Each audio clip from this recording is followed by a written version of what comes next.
Mais uma vez, iniciando e agradecendo, parabenizando vocês por estarem aqui, nos acompanhando. É uma honra para nós contar com a presença de vocês. E mais uma vez, agradecer ao amigo professor Luiz Ozaná, que está aqui cedendo o tempo para falarmos nesta live de hoje sobre relacionamentos conjugais. Uma visão da neurociência, uma visão da psicologia e juntos com vocês, com as demandas das suas questões, vamos conduzir essa noite. Lembrando que a nossa live vai até às 21 horas hoje, então vamos aproveitar ao máximo o tempo. Então, professor Ozaná, bem-vindo. Estamos aqui mais uma vez. Professor Jailson, na verdade nós temos um relacionamento, não é conjugal, mas é profissional, e com toda a equipe da Acrópole, que são profissionais de altíssima qualidade, mas principalmente de altíssimo valor humano. Então é um prazer enorme estar aqui, é uma parceria de aprendizagem, de troca, de cumplicidade, de compartilhamento de conhecimento com todos vocês. E para a gente falar sobre relacionamento conjugal, como é que a gente faz para que o relacionamento seja saudável? Eu quero começar falando o que é que compromete o relacionamento de tal maneira que ele não se estrutura de maneira saudável. Primeira característica, dependência. Quando a relação é baseada em dependência, ela tem tudo para dar errado. Porque ela vai ter como principal elemento motivador, como principal combustível, algo que não é harmonizador, que não é saudável, porque vai acabar gerando cobrança, manipulação, um jogo de poder que vai ter uma maior probabilidade de ser destrutivo. Então, relacionamentos que são baseados na dependência emocional ou na dependência financeira são relacionamentos que não têm a alma, a essência, o verdadeiro elemento que integra a relação de duas pessoas. Respeito, carinho, um projeto em comum, manutenção da individualidade, tudo isso que a gente vai conversar aqui hoje de maneira mais profunda. Um outro elemento também que sabota o relacionamento saudável é o jogo de poder. Se você tem alguém que exerce um poder coercitivo, manipulatório numa relação amorosa, numa relação a dois, a probabilidade que isso gere sofrimento psíquico, que isso gere feridas emocionais, aumenta de maneira exponencial. Então, para a gente começar a conversar aqui, eu diria que dependência e jogo de poder são duas variáveis que comprometem a qualidade, a saúde de uma relação a dois. Nossa, começamos, hein? O professor começou mais cruel do que hoje. Dá um alô aqui a Thaís. A Thaís, se não me engano, Thaís Jacobina, não é isso? A Cristina Moraes, diz aqui para mim a tua cidade. A Iris, Salvador. Xênia, chique. Obrigado, Xênia. O Geraldo, coloca aqui, Jailson. De Garça, São Paulo, nos encontramos no congresso em São Paulo. Ô, Geraldo, uma honra ter você aqui. Um novo amigo que eu fiz em São Paulo. Que maravilha. Mais gente boa aqui. Suane, o Edson, vamos lá. Perfeito. A Fabiola aqui agradecendo a gente. Então, a contribuição que nós começamos a ter na visão neurocientífica é trazer à luz daqueles que nos acompanham a seguinte informação. O casamento, o relacionamento conjugal, relação de uma forma geral, é preciso entender que tudo isso é uma construção social. E muitas vezes, ou na maioria das vezes, nós nos esquecemos disso. Relacionamento é uma construção social, que significa que não é uma construção biológica. Então, o estar com alguém, o ser fiel a alguém, o dividir o espaço com alguém é uma construção, uma demanda social. Demanda tal que é imposta por um meio social que leva algumas pessoas a uma dependência, como o professor Ozaná falou. Ele tem uma frase que eu gosto muito, que ele quebra aquele paradigma da tampa e a panela, da metade da maçã, da laranja. Não existe metade. Não existe obrigação de você ter alguém na sua vida.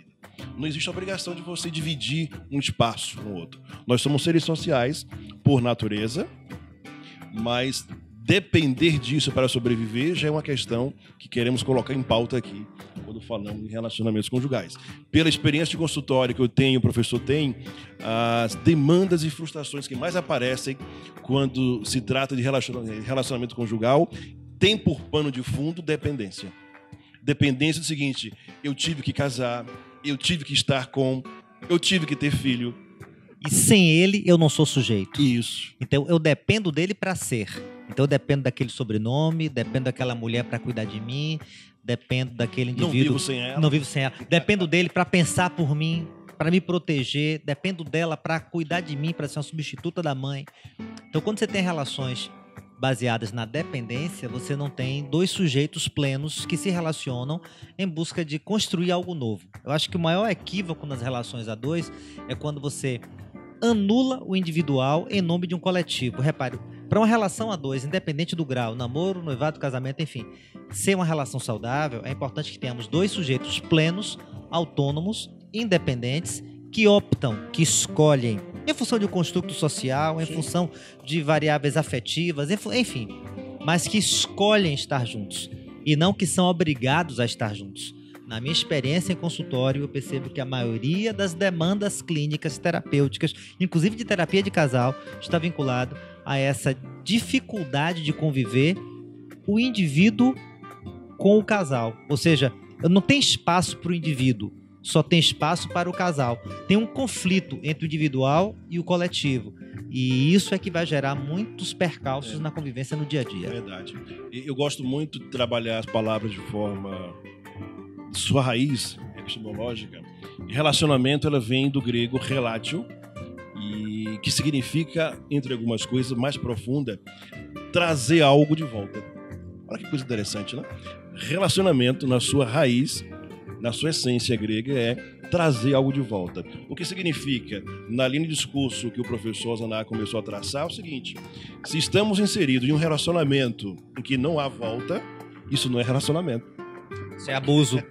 Abuso, dependência. Porque na essência do contexto da própria palavra, relacionamento exige algo de volta, um retorno. Então, no popular, as pessoas dizem, se você faz parte de um relacionamento no qual você simplesmente doa tudo que tem, isso não é relacionamento, gente. Olha o ponto de discussão que estamos levando nesse momento. Relacionamento exige exatamente que haja retorno. Se não há retorno, é dependência, é abuso. Então, o que nós temos visto em consultório, situações de abuso e dependência, não de relacionamento. E isso é um choque muito grande, amigo Zaná, quando converso com uma paciente e espero relatar, ele ou ela, enfim, e no final eu pergunto o seguinte: quem disse a você que você está em um relacionamento? Isso não é relacionamento, isso é abuso. Isso é dependência. Você deixou de viver para viver uma ilusão que não te pertence. Você abriu mão da sua vida para se sustentar em alicerces que não te pertencem, e por isso que a frustração chega, é por isso que a tristeza começa a fazer parte da sua vida, e é por isso que a decepção faz parte da rotina da maioria dos relacionamentos abusivos e dependentes que tem por aí. E geralmente a dependência está muito vinculada à idealização. Então eu idealizo que ele é o único homem, o homem da minha vida, ela é a mulher da minha vida, ele é a princesa encantada, ele é o príncipe encantado. E a gente cria essas crenças que acabam nos aprisionando. E o que é pior, gerando mais frustrações. Porque sempre que você idealiza o outro, ele nunca vai ser capaz de dar conta de tudo aquilo que você espera dele. Então você vai estar eternamente insatisfeito, eternamente insatisfeita, cobrando o tempo todo. E quer saber de uma coisa? Cobrança é a principal forma do relacionamento virar conflituoso e se dilacerar rapidamente. Então a gente precisa aprender a se relacionar com o outro na sua concretude, enquanto sujeito real, com suas limitações, com suas fragilidades, mas também com suas virtudes. E não relações onde você tenha dependência e idealização, porque você nunca vai conseguir, ao se anular, ser pleno enquanto sujeito. Por definição, se eu me anulo para depender de alguém, eu nunca vou conseguir me relacionar de maneira saudável com essa outra pessoa.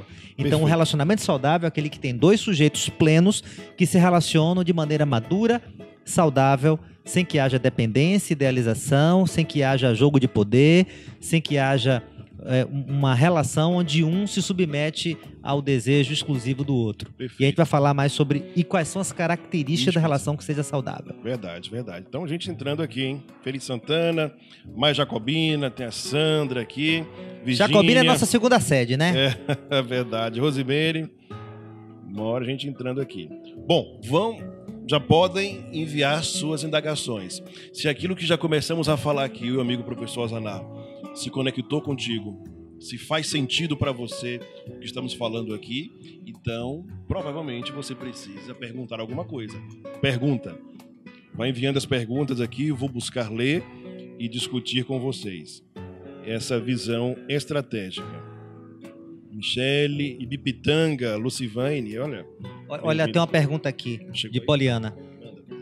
Demanda social. E se eu não fizer parte da estrutura social? Se eu não quiser me submeter a essa demanda social? Parabéns para você, que você é uma mulher empoderada, uma mulher que tem consciência de si mesma. Aliás, inteligência emocional é para você se libertar dessas demandas sociais que são impostas. Nós somos seres no mundo, não vamos ser hipócritas que vou viver numa cabana, o eremita. Pare, mentira, nós somos seres sociais.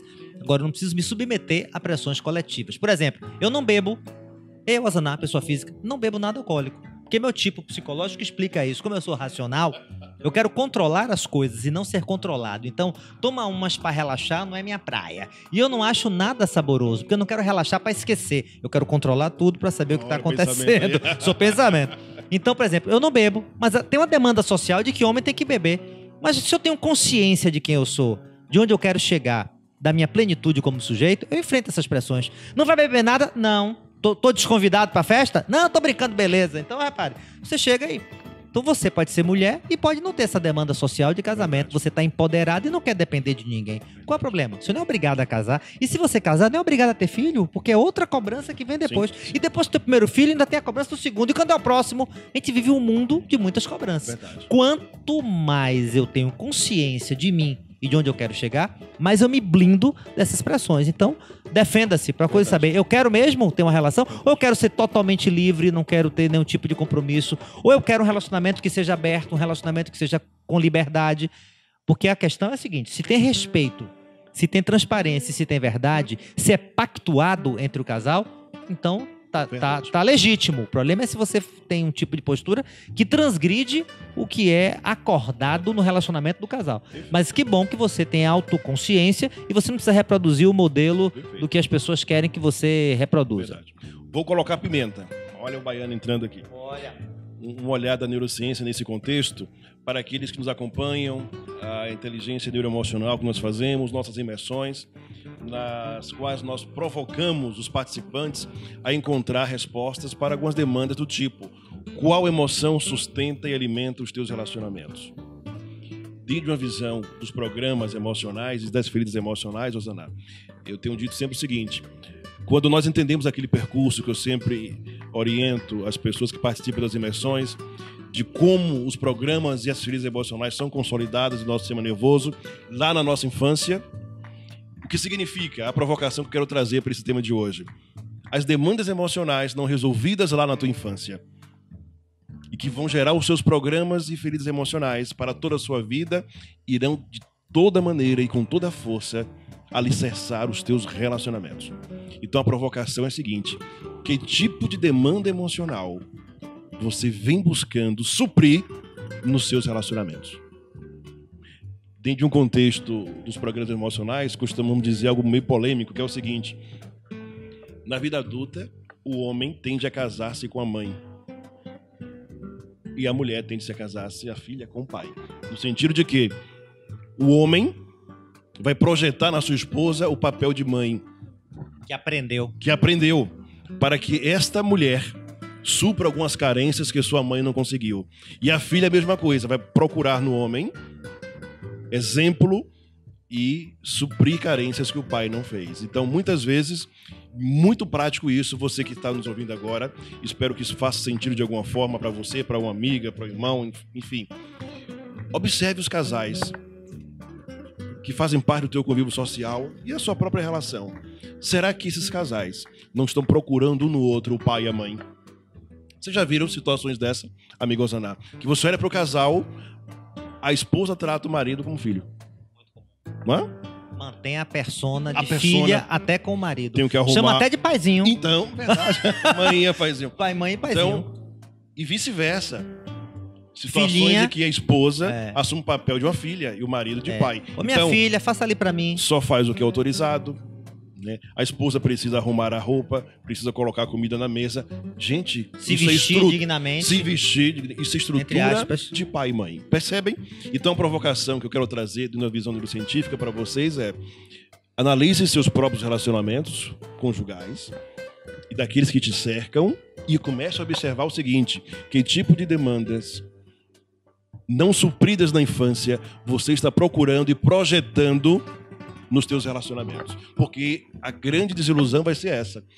Ao projetar que alguém supra as tuas carências, esse indivíduo não fará isso porque sequer ele tem consciência. Freud já dizia isso, que existe uma coisa chamada complexo de Édipo. O que é o complexo de Édipo? É quando você tem um processo de enamoramento simbólico, não erótico, na relação com as figuras paternas, né, parentais. Então a menina teria fantasias de ocupar o papel de objeto de desejo do pai e rivaliza com a mãe. A menina de ser objeto de desejo, de amor e prioridade na vida do pai e rivaliza com a mãe. Dentro da perspectiva psicanalítica, depender de como se deu o desfecho do complexo de Édipo, eu posso entender até a orientação sexual. Porque se você tem um menino que tem fantasias de ser objeto de desejo do pai e vai rivalizar com a mãe, então ele vai ter um Édipo invertido, então ele vai ter orientação sexual. Toda a teoria da sexualidade psicanalítica se baseia nesses modelos.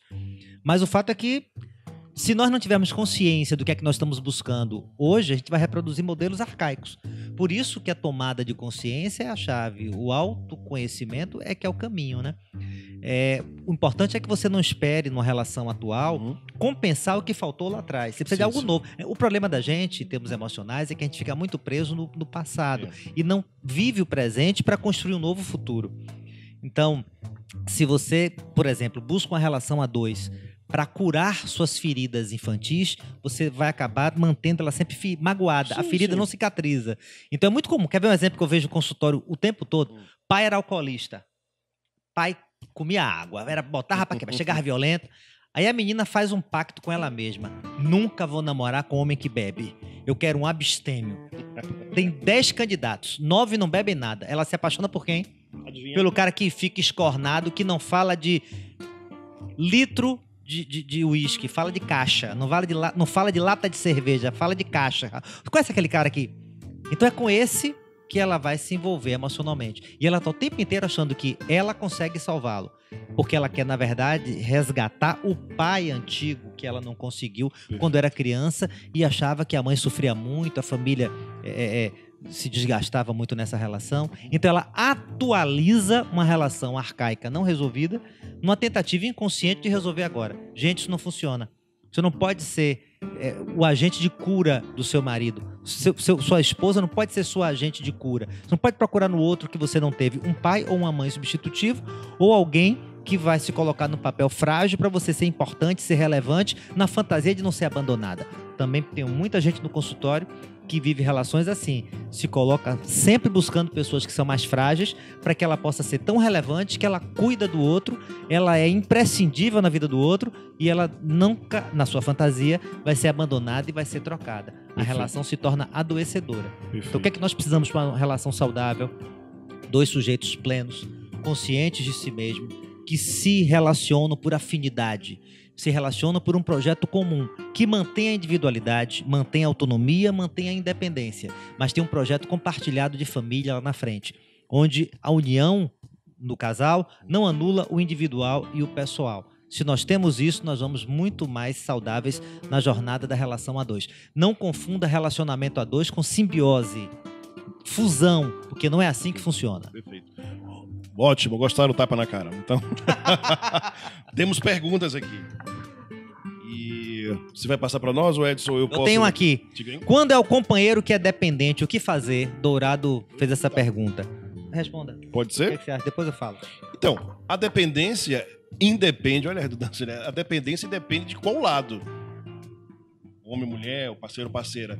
A dependência, ela vai estabelecer no indivíduo que possui o perfil que o nosso amigo Ozaná traçou no início da nossa conversa. O que é dependência?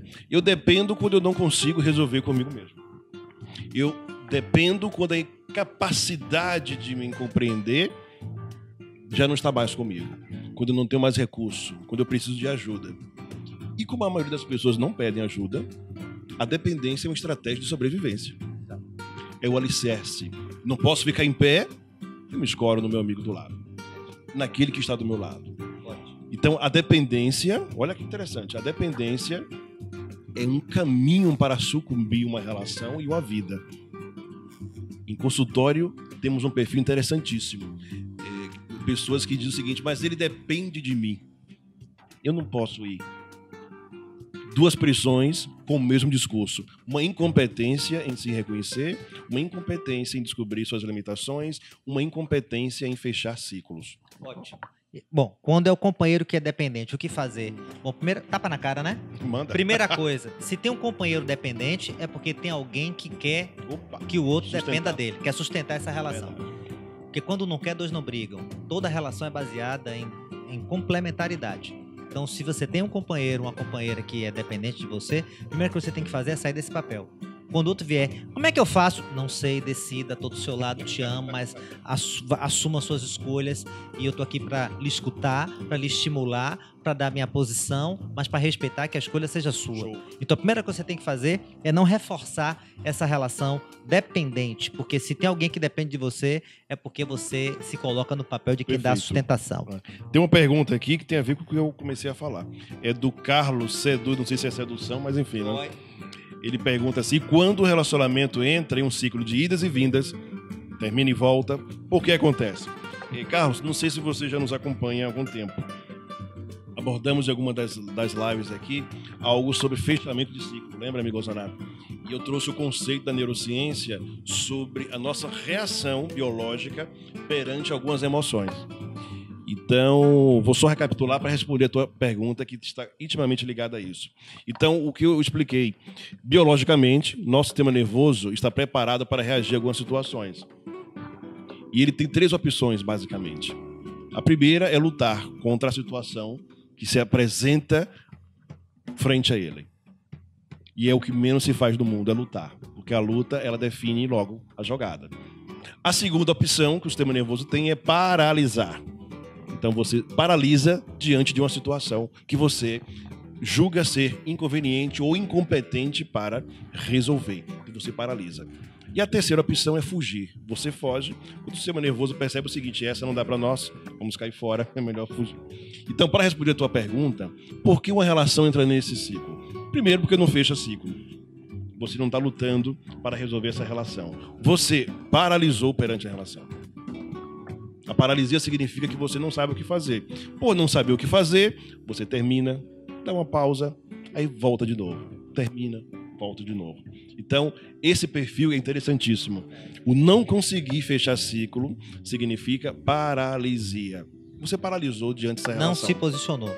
Não se posicionou. E se posicionar tem que ter consciência e ter coragem de ir em frente. E né? lembra, Carlos, também, não sei se você nos acompanha de fato, mas uma outra característica do sistema nervoso que é sobrevivência.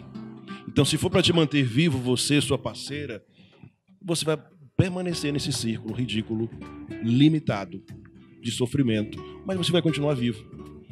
Então, quem está de fora de uma relação como essa, olha assim, mas não percebe que isso não dá certo? Não percebe que já terminaram 10 vezes, estão voltando de novo? Não percebe, gente. Quem está inserido nesse ciclo emocional não visualiza da forma que nós visualizamos do lado de cá. É a forma que o sistema nervoso daquelas duas pessoas encontraram para sobreviver. Veja bem, olha como o Jailson dá tapa na cara com sutileza. Sobreviver e não viver. Porque vida plena é outra coisa, gente. E a gente precisa saber se posicionar. Tem 3 perguntas aqui sobre tipos psicológicos. Como equilibrar... Até que ponto os tipos psicológicos influenciam o relacionamento? Existem tipos psicológicos que se atraem ou se repelem? Valéria Amorim. E de Ana Falcão. Bom, como é que a gente faz para equilibrar a relação com os tipos? Entrando no canal deles. Opa! Então, se eu sei que meu parceiro é sensação e ele gosta de tudo arrumadinho, meu parceiro é sensação, então ele precisa que lave todos os pratos. Usou, lavou, porque se não usou e lavou, ele fica agoniado. E o outro é a intuição, meio bagunceiro, as coisas. Então você tem que entrar em acordo. Olha... Tudo bem, a gente faz o seguinte, ele incomoda muito quando fica sujo. Então você sujou, você lava. Eu não vou reclamar que você é neurótica. Agora, pra mim não incomoda. Então se eu não lavar, não cobre pra que eu vá lavar. Eu não sou maluco, nem sou desleixado, nem sou uma pessoa nojenta. E nem sem higiene. Então a gente precisa respeitar, tolerar as diferenças e aprender a entrar em conexão com as pessoas no seu canal. Inconscientemente é muito comum, sim, que a gente procure o oposto complementar. Então, eu sou pensamento, pega alguém sentimento, porque esse sentimento vai ser a fonte de conexão social da nossa família. É muito comum. A esposa é pensamento, então ela não comemora aniversário, não quer ninguém dentro de casa, não faz jantar pra família. O marido é sentimento, ele é que é o agente de socialização. Então ela se acomoda ficando na parte financeira e ele se acomoda na parte social. Isso é péssimo.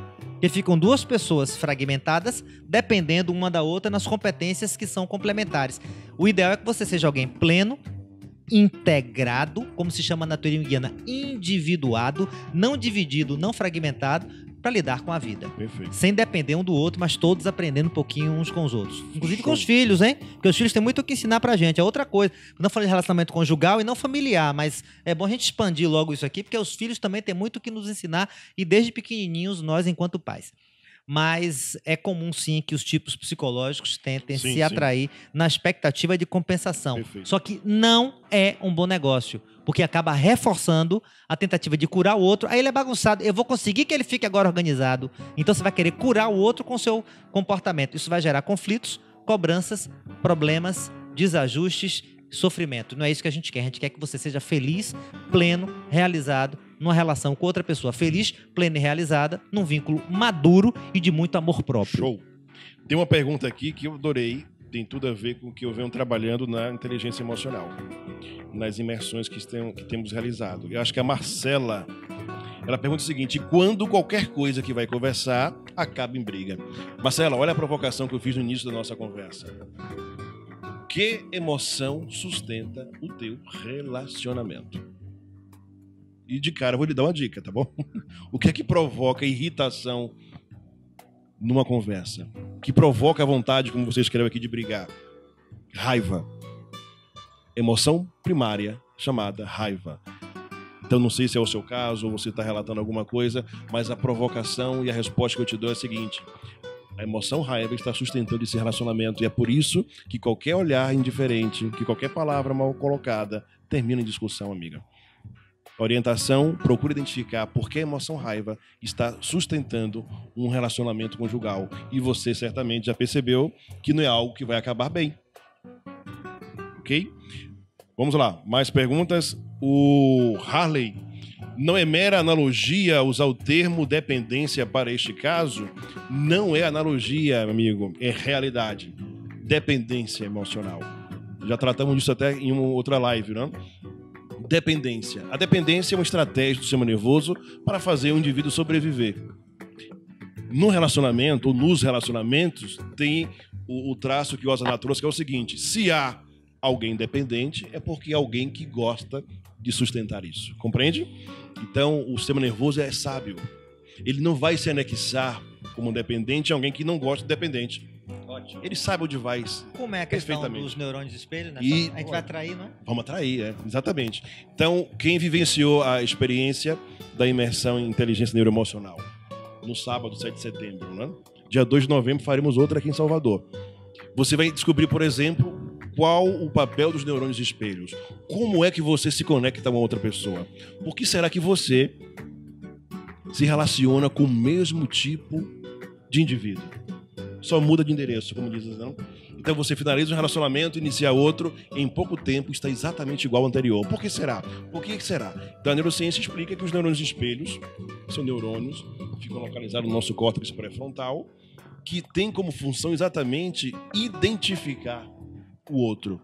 Com quem eu devo, com quem eu posso, com quem irei me conectar, com quem irá alimentar meu programa emocional, com quem irá suprir as carências que eu carrego aqui dentro. Uma relação simbiótica e não uma relação madura. Exatamente. Aí Cláudia pergunta: no casamento não é necessário um depender do outro? Não!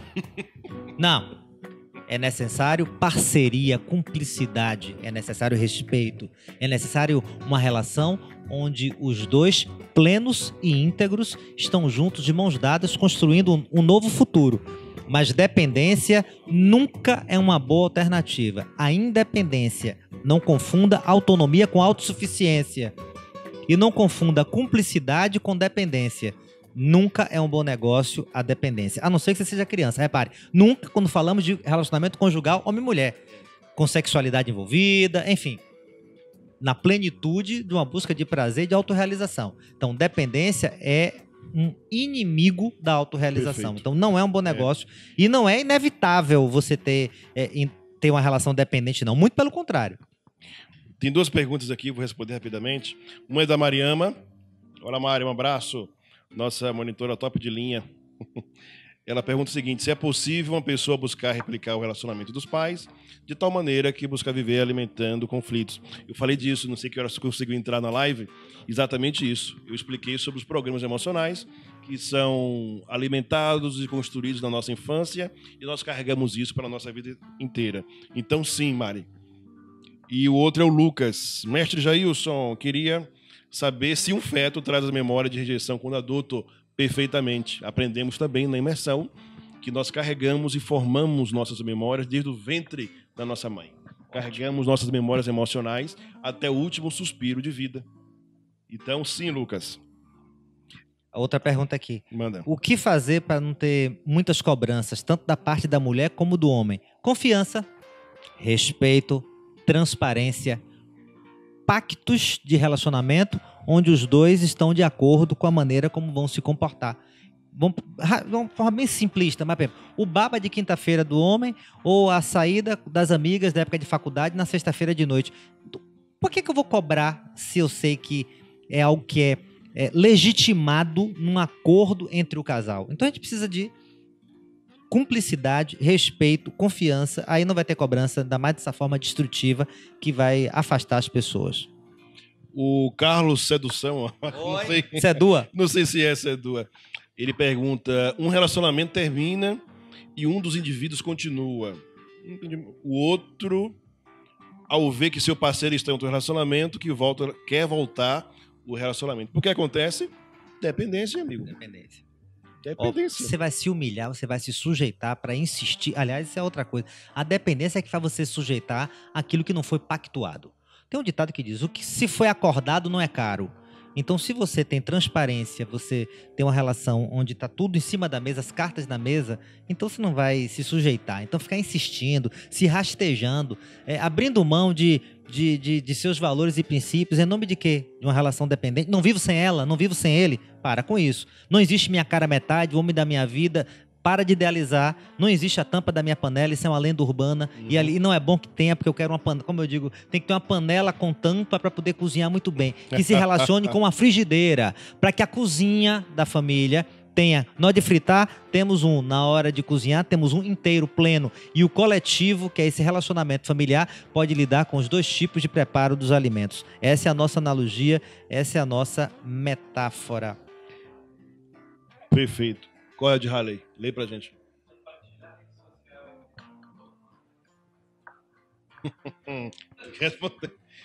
Bom, depende do que motiva, né? Depende do que motiva isso. Se é por controle. Eu tenho que ter sua senha, porque eu não confio. O que é isso? Controle, dominação, dependência, medo, submissão. E fora isso, não, eu fico chateado quando eu vejo foto do casal na rede social, como se fosse um só. É fusão, gente. Você tem que ter a sua, tem que ter a do seu marido. Perfeito. Quem é você? É o casal? Você só existe com o outro? Não sei. Tem que tomar muito cuidado para não estar sendo movido por uma emoção que não é saudável, né? Bom, eu vou bater sem piedade agora, tá? Então vejam, é um discurso social ilusório e chega a beirar o ridículo dentro de uma visão científica quando você olha para duas pessoas e fala o seguinte: agora vocês são um só. Não existe um só. O sistema nervoso ele é individual. Não haverá compartilhamento. Olha o que é a palavra relacionamento que eu trouxe no início, né? Trazer algo de volta. Eu não vou conseguir trazer algo de volta se o outro sou eu. Percebe? É preciso que cada um seja de fato quem é. O sistema nervoso é individual, cada um com suas emoções, com suas demandas emocionais. E o que nós falamos aqui de sustentar um relacionamento, uma palavra que sempre nós buscamos, equilíbrio, que é exatamente o equilíbrio só vai existir quando há duas partes. Se uma parte só, não precisa de equilíbrio. Perfeito? Então, é um discurso ilusório, é um discurso sabotador, é um discurso dominante e é um discurso dependente você julgar que é um só. Inclusive nas redes sociais, amigo, tá bom? Você tem zona de interseção do casal, maravilha. Mas você mantém sua individualidade. Eu acho que a teoria dos conjuntos mostra isso pra gente. Tem uma zona de interseção, mas tem que manter as individualidades, senão não se sustenta no longo prazo. Verdade. Tem um conceito da neurociência que eu adoro, que faz referência ao sistema de interpretação de sentimentos e dores, né? Então, a natureza desenvolveu uma região cerebral chamada de cíngulo, o giro do cíngulo anterior dorsal. E que a neurociência descobriu que esse giro do cíngulo anterior dorsal, ele é o responsável, vamos chamar assim, uma circuitaria, um mecanismo responsável por interpretar as dores físicas que nós sentimos, né? Bati em Osaná, sentiu dor, o giro do cíngulo anterior dorsal vai fazer essa leitura. E qual foi a grande descoberta mais recente que a neurociência fez? Que o mesmo giro do cíngulo anterior dorsal que interpreta as nossas dores físicas é exatamente ele que também interpreta as nossas dores emocionais. Olha que coisa fabulosa. Corpo e mente estão conectados. Exatamente. Então, o que isso significa para nós na prática e tem a ver com o nosso tema? Para a natureza, as relações humanas são tão profundas e necessárias para a sobrevivência da nossa espécie que o mesmo mecanismo que lê e interpreta a dor física é o mesmo que interpreta a dor emocional. O que significa, meu amigo e amiga? Se você está alimentando, está inserido em um relacionamento que te traz dor emocional, essa dor provavelmente se transformou em dor física também. Você está doente. O tapa na cara eu quero trazer para você isso. Alimentar, sustentar um relacionamento que não te faz bem, te adoece. O cérebro devolve isso. É como se fosse uma recompensa negativa por você estar literalmente sustentando um relacionamento que não te agrega valor. Tapa na cara, hein? Patoca pergunta: pode a mulher identificar no marido comportamentos semelhantes ao da mãe e comportamentos que causaram sofrimento na infância? Pode. Opa. Porque se a mãe foi muito mais prevalente na sua vida, se sua mãe foi a fonte de neurose, sua mãe era uma mãe dominadora, uma mãe controladora, ou uma mãe ausente, enfim. Então você vai se relacionar na vida adulta, enquanto esposa, na expectativa de que esse cônjuge, esse parceiro, namorado, noivo, marido, supra essa sua carência, mesmo que ela tenha vindo prioritariamente da mãe. Então não é obrigado que seja necessariamente do mesmo gênero do pai, marido, mãe, esposa. Sim, entendi. Boa colocação a dela, né? Outra provocação que eu quero colocar para vocês em relação à neurociência é algo que eu também repito bastante, porque é algo tão fundamental para você compreender como a parte biológica da tua estrutura conduz a tua vida, né? É uma informação que eu trago sempre de que o sistema nervoso, ele é um sistema que evoluiu 4 bilhões de anos, ele é um sistema completamente informacional. O que significa isso, Jailson? Significa o seguinte, que dentro do ambiente no qual você está inserido, o teu sistema nervoso interpreta tudo isso. E a dor que você vai ouvir agora é o seguinte: se você considera que está inserido em um relacionamento que não te faz bem, que não te faz feliz, que não te traz retornos como você esperava, a grande informação preocupante é o seguinte: saiba que o teu sistema nervoso identificou nesse relacionamento e nesse ambiente algum tipo de recompensa. O que significa isso, Jailson, em nome de Jesus? Significa que alguma coisa nesse relacionamento te faz continuar. Nem que seja um ganho secundário. Nem que seja. Como nós vimos em uma das lives. Por sinal, nossas lives estão nas nossas redes sociais, nos nossos canais do YouTube, as lives anteriores, vocês podem olhar lá. Toda quinta-feira, a live ela é anexada ao YouTube e também ao Spotify. Não é isso, a equipe técnica? Temos uma equipe top de linha aqui. Então, hoje você pode acessar nossas lives indo trabalhar no ônibus, no metrô, no carro, fazendo sua caminhada matinal, noturna. Vindo algo que agregue conhecimento e transformação da alma, né? Levando um tapa na cara e caminhando. Para seguir, para acordar. Para acordar. Delmira pergunta: em um relacionamento com pessoas com o mesmo perfil psicológico, é mais complicada a convivência? Delmira, o que complica é quando você tem polarizações. Então, por exemplo, eu sou sentimento, mas meu marido é sentimento polarizado. Então ele vai o tempo todo me cobrando. Você me ama? Você me ama? Você me ama? Não me ligou? Cadê você? Poxa, você tá mais frio. Ave Maria, sufoca. Então, o problema não é ter o mesmo perfil psicológico. O problema é se relacionar com alguém que é polarizado. Se ele é pensamento polarizado, ele é frio demais. Se ela é sentimento polarizado, ela vai cobrar demais. Se ela é sensação polarizada, ela vai querer tudo certinho, arrumadinho e rotineiro demais. E o sexo pode ser complicado, porque vai querer uma relação sexual padronizada. quinta-feira à noite é o dia, a escala do sexo vai dar problema. Aliás, sexualidade Eita. é uma das questões mais importantes para um relacionamento conjugal saudável. Eu acho até que é tema de uma live só para ela. Opa, vamos perguntar aqui ao quem pessoal. Tá aí, o que é que vocês preferem? O que é que vocês acham se a próxima live poderia ser na próxima segunda sobre sexualidade? Se Neurociência e psicologia. E psicologia, sexualidade. Jailson disse que vai dizer qual é o local do cérebro que você tem que estimular com eletrodos para que a sua vida sexual seja potencializada. Existe isso, Jailson? Existe. Vamos abrir esse chakra aí. Então, quem topa aqui? Deixa eu ver o pessoal responder. Sobre sexualidade na visão da neurociência e da psicologia. Se toparem, vamos fazer. Vamos ver Carlos aqui. Eduardo, vamos lá, vamos dizer. Por que algumas pessoas necessitam que o parceiro sinta ciúmes? É verdade, tem gente que provoca o ciúme do outro, né? Pra se sentir valorizado. Pra quê? Quem desdenha pode demonstrar que não está envolvido emocionalmente. Então, o que é que o sujeito que é carente e dependente quer? Que o outro mostre que tem ciúmes. Ah, você não se preocupa comigo, você não me preocupa. Você desdenha de mim. Se você se sente pouco importante, é comum que você queira que o outro expresse ciúmes. Uma tentativa de mostrar desejo. O povo tá querendo a live. Você provocou, hein? Confirmou? Tem uma que perguntou se é hoje. Hoje não, segunda que vem. Vamos colocando aqui mais. Se topam tema sexualidade na visão da neurociência e da psicologia. Se for, vamos lá.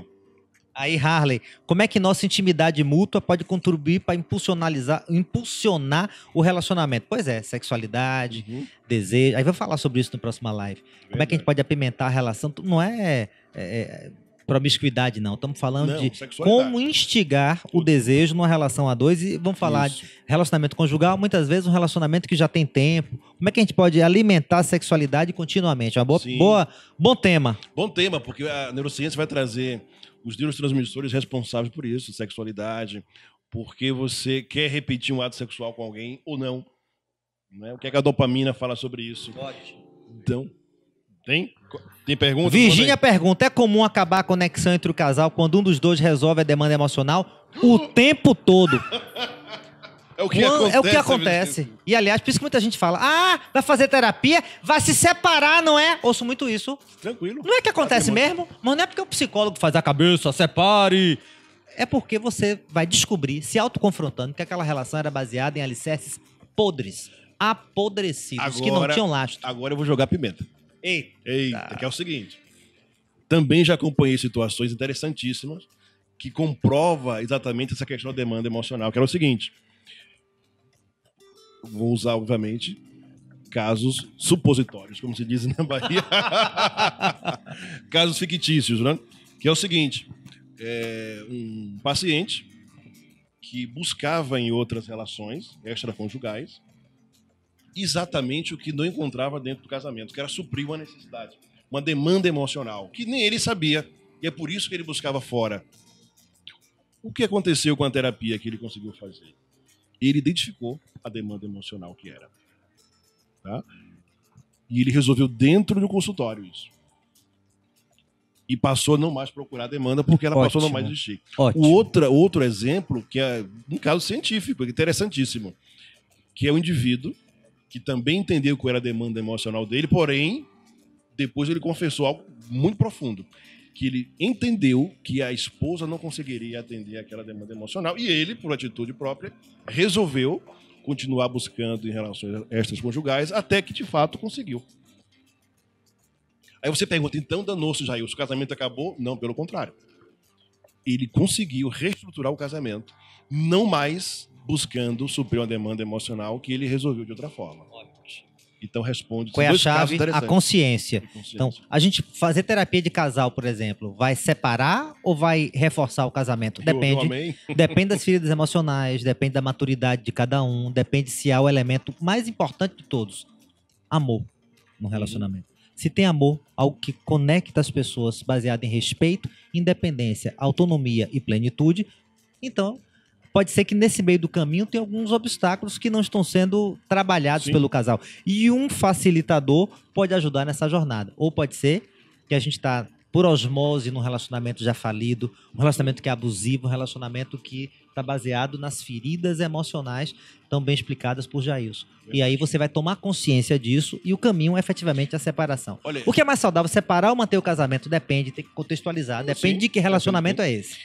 Na última live, acho que eu relatei o fato que aconteceu de uma das participantes da imersão do dia 7. Ela participou no sábado, dia 7, conosco da imersão, e na segunda-feira de manhã ela conseguiu finalizar um casamento de 13 anos, um casamento falido. Essas foram as palavras delas. Eu fiquei 42 minutos no telefone com essa pessoa, com muita honra, e em poder escutá-la. Mas o que foi a diferença que eu trouxe na live passada foi o seguinte: veja que o final de uma relação que já era falida aconteceu de uma forma tranquila. Foram as palavras dela. O que mais chamou a atenção dela foi isso. Jailson, por N vezes, tentamos finalizar e sempre a discussão, briga, enfim. E hoje, segunda-feira, eu consegui finalizar isso com ele de uma forma tão tranquila, para mim e para ele. Por quê? Porque a demanda emocional dela foi resolvida no sábado, dia 7, na imersão. Foi quando ela entendeu que ela possuía uma ferida emocional e estava cobrando do outro a solução dessa ferida. Ela resolveu a ferida emocional e a vida segue, gente. Ótimo. Boa, Parece boa. simples, mas não é. Mas Perfeito. É muito prático. Muito prático. Ótimo. A gente Então busca no outro isso. suprir as nossas feridas. Entendam isso em nome de Jesus. Amém? E não só na dependência do casamento, da relação Tudo a dois. Aí você vai compensar na comida, vai compensar no trabalho, vai compensar no álcool, vai compensar nas drogas ilícitas, você vai compensar no jogo, você vai compensar no game, nos jogos de azar, no videogame ou na internet, enfim. Então você tem que tomar cuidado para você ser um sujeito pleno. O antídoto para qualquer tipo de dependência é a plenitude, né? Olha, vocês, vou dar uma freada em vocês. Sexualidade na semana que vem. Já estão falando? Já estão querendo aqui agora. Calma, a pimenta vai ser na segunda-feira que vem. Tem a Ana Falcão, Harmonia, Sexualidade. Tem uma pergunta aqui. Para vocês, qual a explicação de estar havendo tanto feminicídio hoje? Nossa, é uma boa pergunta. Eu não sei dizer se hoje a gente tem mais estatísticas de feminicídio do que antes. Você lembra de Gabriela, que Coronel Jesuíno matou Dona Sinhazinha? Será que não existia?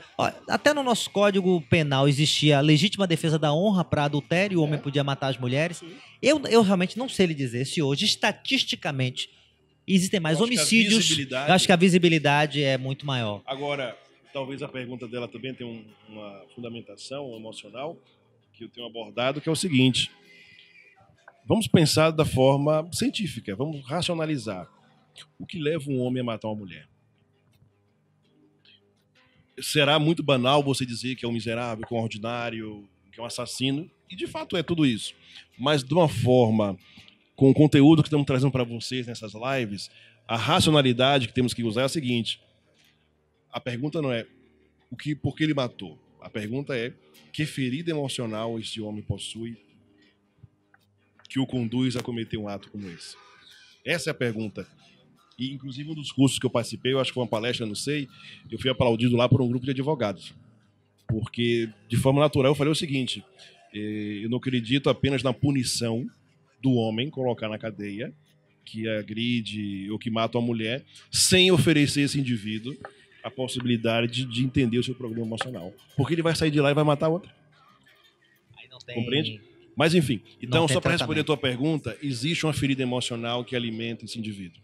Na psicologia junguiana, diríamos que ele foi tomado por um complexo, que ele foi dominado pela sua sombra, e a agressividade movida pela emoção primária, a raiva, foi colocada para fora. Mas o homem que mata a mulher tá vinculado a uma crença, a crença de que a mulher é um objeto, que a mulher pertence a ele. Então tem muitos crimes, isso é recorrente, de a mulher quer terminar, o homem não aceita. Toca fogo, joga aço. E não só aqui, na Índia, países lá da Ásia, onde as mulheres são vítimas desse abuso. Então é algo que eu não sei lhe dizer se é algo contemporâneo. Seria até interessante pesquisar isso, se estatisticamente tem mais prevalência. Eu acho que tem a visibilidade. Bom, mas o que ocorre é que o homem é tomado por um complexo, tomado pela sua sombra, e expressa essa raiva de maneira muito destrutiva e autodestrutiva para ele também e para a sociedade. Minha visão isso porque ele tem uma visão de domínio e de que a mulher é um objeto. E o que alimenta isso? Um programa emocional ferrado que foi construído na sua infância, na infância desse indivíduo? Qual a relação que esse indivíduo tem com o ser mulher? Foi construído lá na infância, gente. Não foi agora, como adulto, que ele aprendeu a bater uma mulher. A raiva que ele carrega é desde a infância. Então, a minha linha de investigação é bem por aí. Olha só. O Carlos Eduardo perguntando poderia dizer que é cultura? Não entendi. Talvez o feminicídio, né? Eu acho que é uma visão machista e misógina. Só que não acho, a priori, que seja algo exacerbado agora. Eu acho que é desde sempre. Aliás, é ao contrário. Acho que nunca se debateu tanto isso, nunca se discutiu tanto isso e nunca se criminalizou tanto o feminicídio. Tem uma lei específica aqui no Brasil? Não. O Halley coloca aqui, a maioria dos agressores são sociopatas. Discordo, Halley. Não são, não. São homens como eu e você. Lembra de Kátia Vargas, aquela médica que atropelou, que na moto, que matou? Ela era uma médica, uma pessoa como eu e você, como Jailson, que foi tomada pela sombra e que cometeu um desatino. Isso é muito interessante. Nas condições certas de temperatura e pressão, somos capazes de coisas incríveis, inclusive algumas muito destrutivas. Quando a minha ferida emocional está ainda infeccionada, putrefata, quando ela está ainda sensível, nós somos capazes de coisas bizarras, inclusive feminicídio, que nós não defendemos de maneira nenhuma. Claro. E tem muito psicopata também que comete isso, mas não é só Olha o aqui, psicopata. PTN News, ele fala assim, penso que o homem que mata a mulher, ele é machista, não vejo como uma ferida emocional. PTN, o machismo é uma ferida emocional. O machismo é um programa emocional. Em algum momento da vida, esse homem aprendeu a se comportar dessa forma para sobreviver, para se defender. É uma ferida e das grandes, amigo. A revelia das pessoas ao seu redor. Agora, você tem níveis de feridas. Então, você pode ser machista, mas será que todo machista mata? Pois é. Então, por que chegou nesse ponto de ser o feminicídio, sua expressão de conflito? Porque tem uma ferida, um rombo grande desse tamanho que você não consegue gerenciar. Amigos e amigas, estamos chegando ao final da live. Passou rápido essa. A equipe falou aqui que acabou a live. O Instagram vai cortar dentro de 1 minuto mais ou menos. Então, olha só. Quero agradecer a vocês pela presença. Foi top de linha hoje. Hoje, olha, 72 pessoas. Sim, e aqui firmes, né? Espero que o conteúdo tenha tido conexão com vocês, tenha feito sentido para vocês. Espero que tenham valorizado isso que nós fizemos. Agradecer ao amigo Ozaná. Quer agradecer as palavras finais? Estamos juntos, o prazer é enorme. E, bom, como a voz do povo é a voz de Deus. Então, se o grupo disse que é sexualidade, segunda-feira. Sexualidade na visão da neurociência e psicologia. Pimenta na panela. Gente, muito obrigado. Vamos lá, deixe perguntas aqui, tá bom, no Instagram. A live vai subir para o YouTube. Coloque mais perguntas que vamos, ao longo da semana, respondemos. Queremos também interagir com vocês no decorrer da semana, não só no dia da live. Então, as perguntas que não foram aqui respondidas, deixa aqui, por favor. Eu, Ozaná, a equipe vai estar cobrando isso. E vamos dessa forma. Vamos colocar o card da próxima semana. E eu peço que você já comece a incentivar isso lá também. No card da live dessa semana, você pode ir no meu Instagram, colocar as perguntas que vocês têm. Escrevam, sugiram se foi bacana, se o tema foi interessante, se a abordagem funcionou, porque precisamos dessa interação de vocês nas redes sociais, senão a coisa não avança. Combinado assim? Forte abraço para vocês, tudo de bom e uma semana extraordinária para todos nós. Forte abraço.